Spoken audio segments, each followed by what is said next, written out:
الحمد لله رب العالمين أشهد أن لا إله إلا الله وحده لا شريك له وأشهد أن سيدنا ومولانا محمدًا عبده ورسوله صلى الله تبارك وتعالى عليه وعلى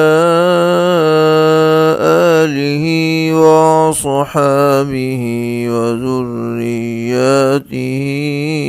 أجمعين. أما بعد فأعوذ بالله من الشيطان الرجيم. بسم الله الرحمن الرحيم. قل أعوذ برب الفلق من شر ما خلق ومن شر غاسق إذا وقب ومن شر النفاثات في العقد ومن شر حاسد إذا حسد. صدق الله مولانا العلي العظيم.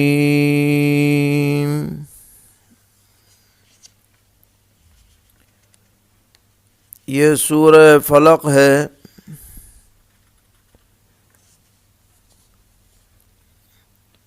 جو مدینہ منورہ میں نازل ہوئی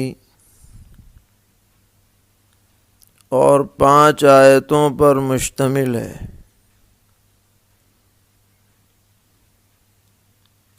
روایات میں وارد ہے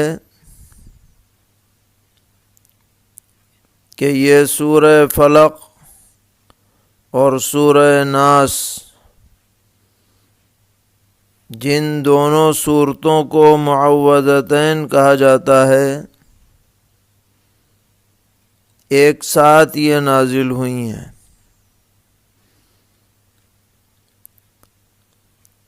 اور ان کا شان نزول یہ ہے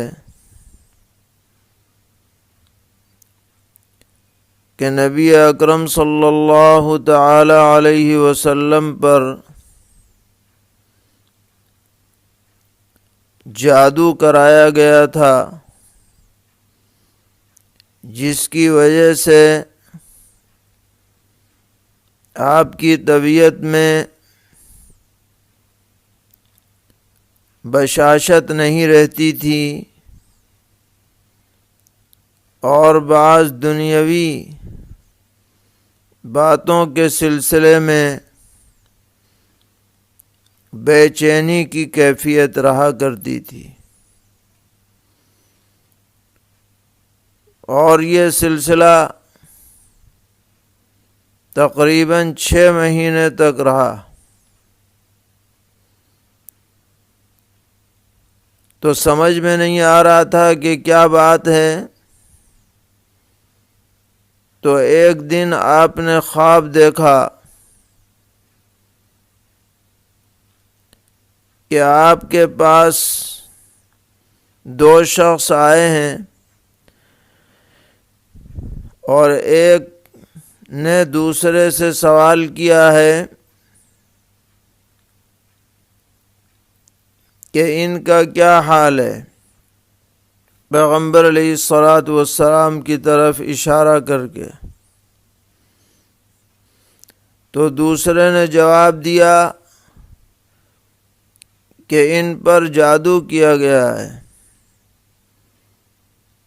تو اس نے پوچھا کہ کہاں پر اور کس چیز پر جادو کیا گیا ہے. تو اس نے بتایا کہ کنگھی کے دندانوں پر سوئی لگا کر بالوں کی گرہ باندھی گئی ہے اور اسے کھجور کے غلاف میں جو کھجور کا گابھا ہوتا ہے اس کے غلاف میں رکھ کر اور ایک کنویں کے اندر پتھر کے نیچے اس جادو کی چیزوں کو دبایا گیا ہے، اور اس کنویں کا نام بئر ذروان ہے۔ یہ آپ نے رات میں خواب دیکھا، اور چونکہ نبی کا خواب سچا ہوتا ہے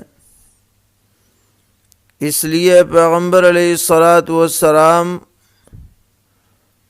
اسی کنویں پر تشریف لے گئے اور وہاں سے وہ کنگھی کے دندانے نکلوائے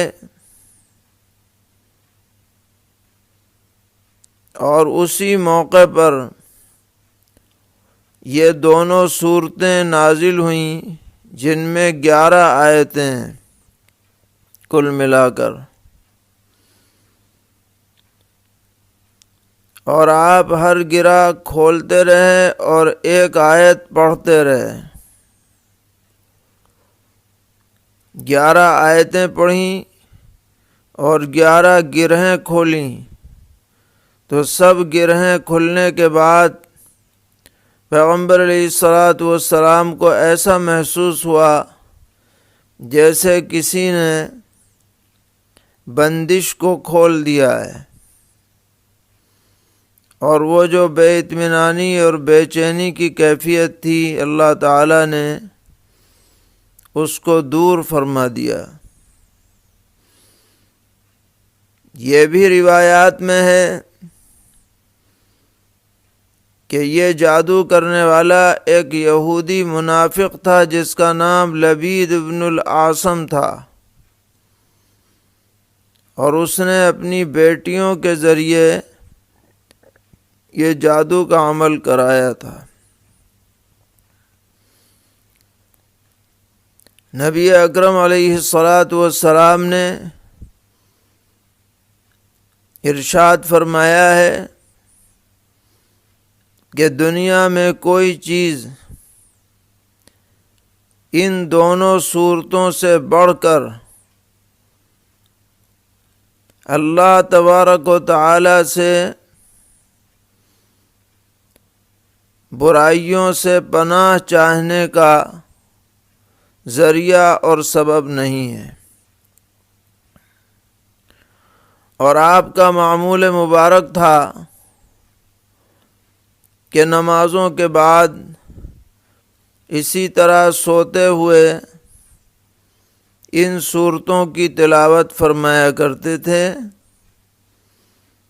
اور ہاتھ پر دم کر کے بدن پر پھیرا بھی کرتے تھے۔ حقیقت یہ ہے کہ دنیا میں جتنی بھی شر کی صورتیں ہو سکتی ہیں ان سب سے پناہ کی تعلیم ان دونوں صورتوں میں دے دی گئی ہے۔ پہلی صورت میں جو سورہ فلق ہے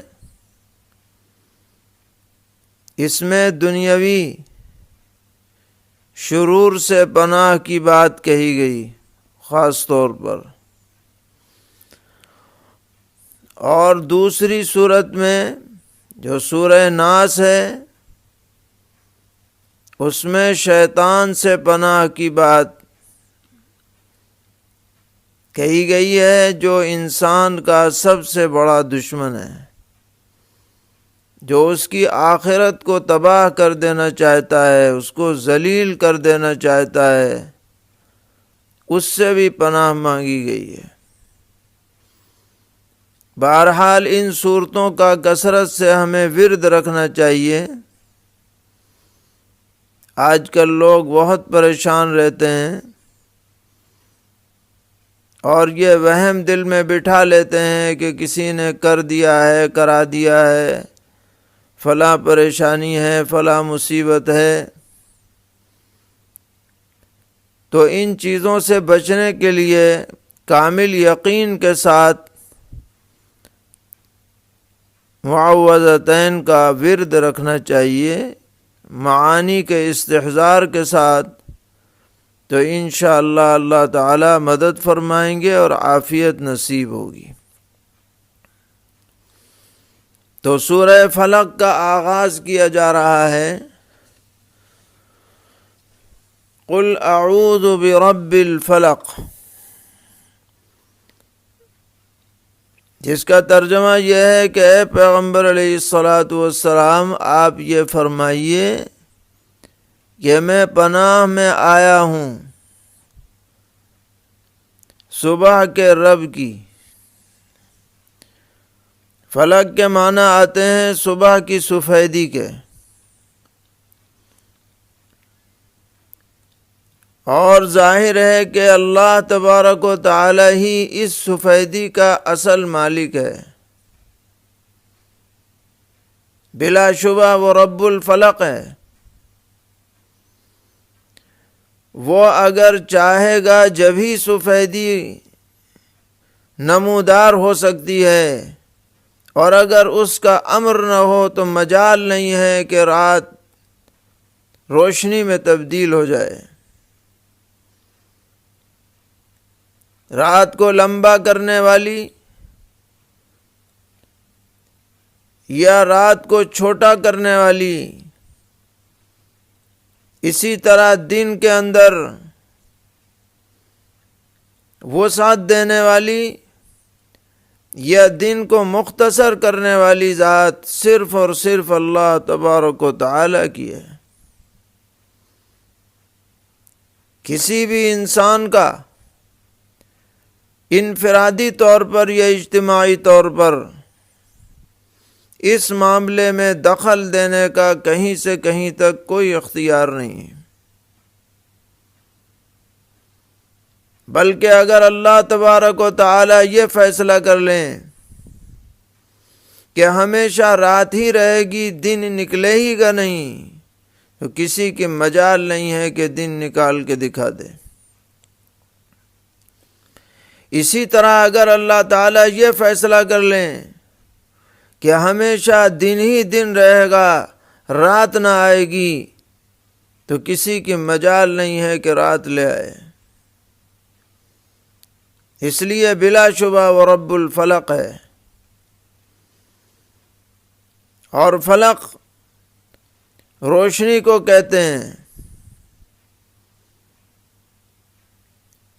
اور ایک طرح سے جب انسان عدم سے وجود کی طرف آتا ہے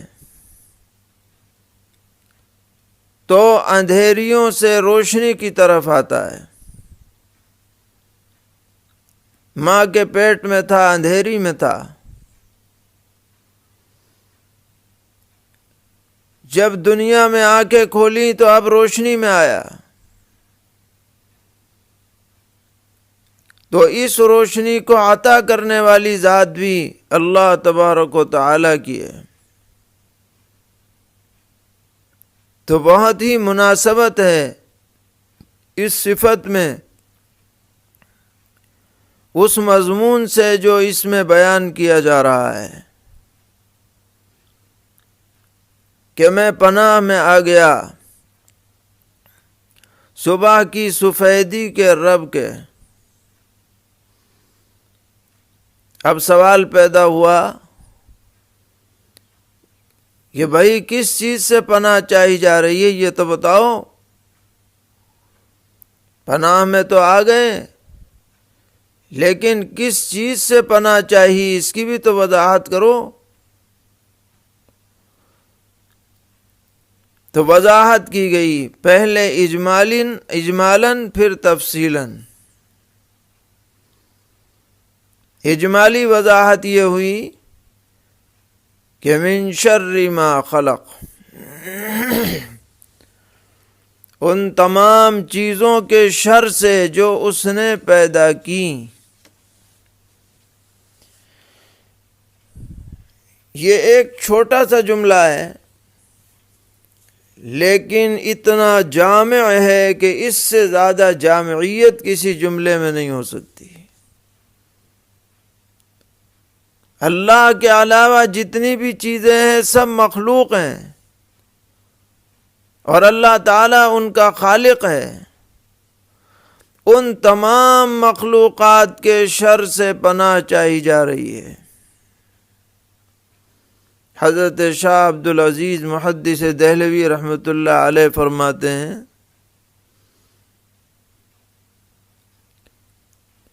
کہ مخلوقات میں 3 طرح کی مخلوق ہیں۔ بعض وہ ہیں جن کے اندر خیر غالب ہے، بلکہ سراپا خیر ہے، جیسے انبیاء علیہم السلام، فرشتے، اللہ کے مقرب بندے۔ اور بعض وہ مخلوق ہیں جن کے اندر شر غالب ہے، جیسے شیاطین یا بد عمل بد کردار لوگ، یہ بھی مخلوقات میں شامل ہیں۔ اور تیسرے نمبر پر وہ مخلوق ہے جن کے اندر کسی اعتبار سے شر ہے اور کسی اعتبار سے خیر ہے۔ مثلا آدمی کا مال و دولت ہے یا اولادیں ہیں، ان کے اندر شر کا پہلو بھی پایا جاتا ہے، مختلف اعتبارات سے۔ مثلا مال و دولت حرام ذرائع سے کمایا جائے، یہ مال کا شر ہے۔ حرام جگہوں پر خرچ کیا جائے، یہ بھی مال کا شر ہے۔ اس کی زکوٰۃ ادا نہ کی جائے، یہ بھی مال کا شر ہے۔ وہ تباہ اور برباد ہو جائے، چوری ہو جائے، جل جائے، خاک ہو جائے، یہ بھی مال کا شر ہے۔ لیکن اس میں خیر کا پہلو بھی ہے۔ اس مال کو حلال ذریعے سے کمایا جائے، حلال جگہوں پر لگایا جائے تو یہ مال سراپا خیر ہے۔ اسی طرح کا معاملہ اولاد کا ہے۔ اولاد نیک ہے، فرما بردار ہے، اطاعت گزار ہے، وہ سراپا خیر ہے۔ اولاد بے ایمان ہے، بد عمل ہے، بد دیانت ہے، بد کردار ہے، نافرمان ہے، تو وہ شر ہے۔ تو مخلوقات کی یہ 3 قسمیں ہوئیں، بعد میں خیر ہی خیر ہے، بعد میں شر ہی شر ہے، بعد میں خیر اور شر دونوں ہیں۔ اب سوال یہ پیدا ہوا کہ جن مخلوقات میں شر پایا جا رہا ہے، چاہے وہ سراپا شر ہوں یا ان میں شر کا احتمال ہو، ان سے تو پناہ مانگنا بالکل مناسب ہے، صحیح ہے۔ لیکن جو مخلوقات سراپا خیر ہی خیر ہیں، ان سے پناہ مانگنے کا کیا مطلب ہے؟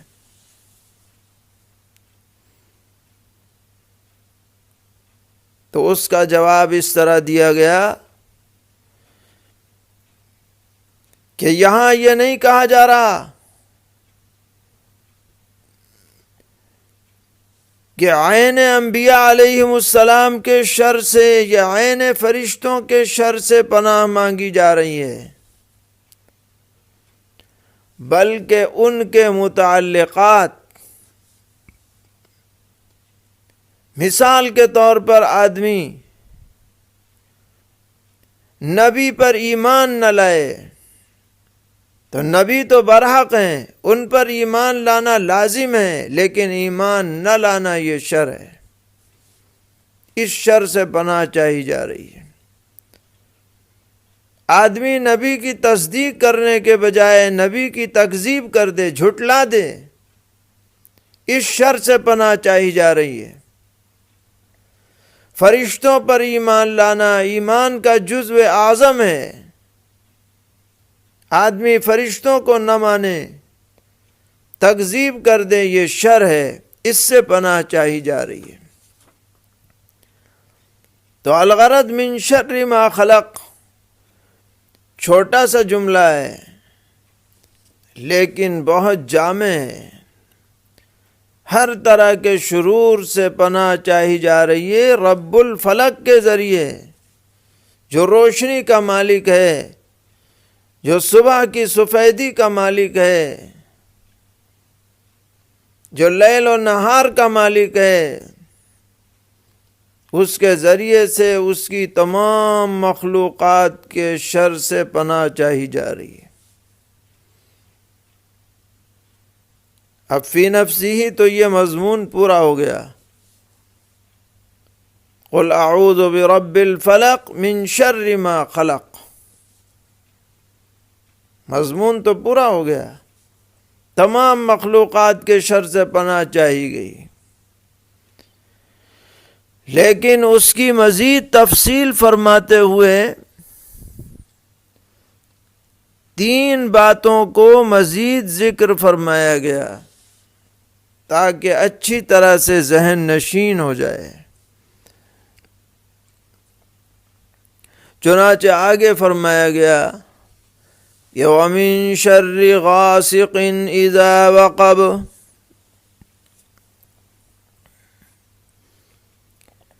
اور میں اللہ کی پناہ میں آیا اندھیری کے شر سے جب وہ سمٹ آئے، چھا جائے۔ اس سے رات کی اندھیری مراد ہے۔ اور اس کو الگ سے اس لیے ذکر کیا کہ عام طور پر شیاطین، جنات و انسان برائی کے لیے رات کے وقت کو استعمال کرتے ہیں۔ اسی لیے نبی اکرم علیہ الصلاۃ والسلام نے سورج غروب ہونے کے وقت بچوں کو گھر سے باہر جانے سے منع فرمایا اس وقت شیاطین پھیل جاتے ہیں، جنات پھیل جاتے ہیں۔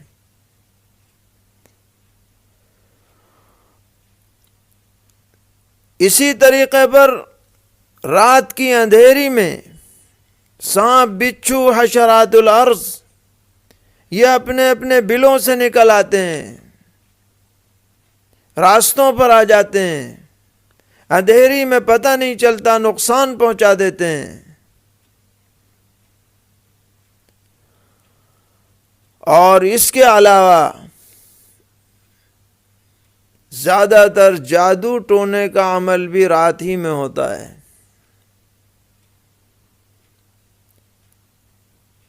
تو دن کی روشنی جب ختم ہو جائے اور رات کی اندھیری چھا جائے تو اس رات میں جتنے بھی شرور ہوتے ہیں ان سب سے پناہ چاہی جا رہی ہے علی الاطلاق۔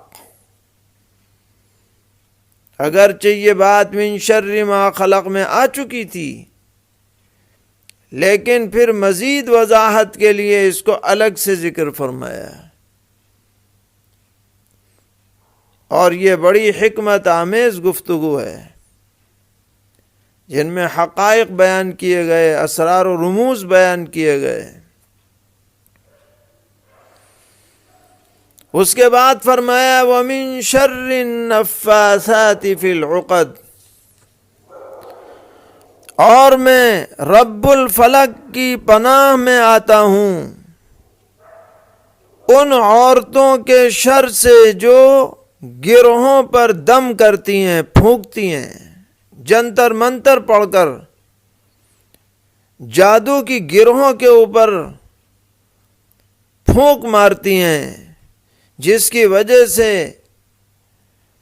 آدمی پر جادو کا اثر ہو جاتا ہے۔ اس کے شر سے بچنے کے لیے میں اللہ کی پناہ چاہتا ہوں۔ علماء نے لکھا ہے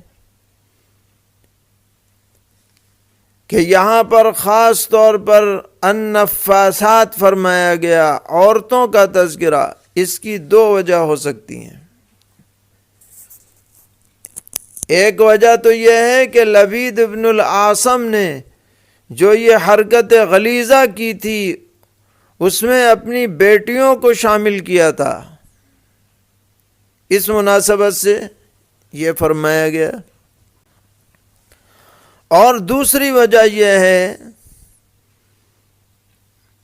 کہ بہت سی جادوگرنیاں، ڈائنیں،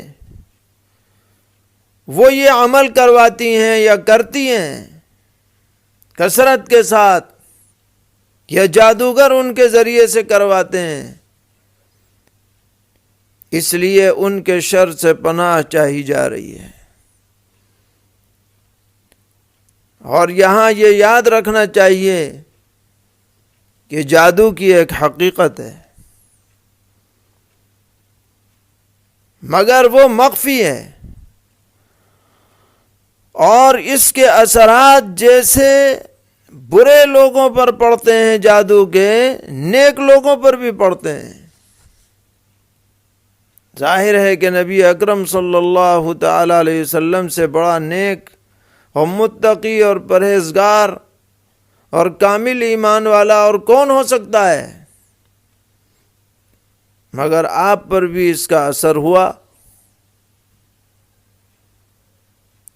اس لیے کہ یہ بھی ایک طرح کا سبب ہے۔ جیسے آدمی ٹھنڈک سے متاثر ہوتا ہے، گرمی سے متاثر ہوتا ہے، اسی طرح جادو سے بھی متاثر ہوتا ہے۔ اس سے بچنے کی یہ تدبیر ہے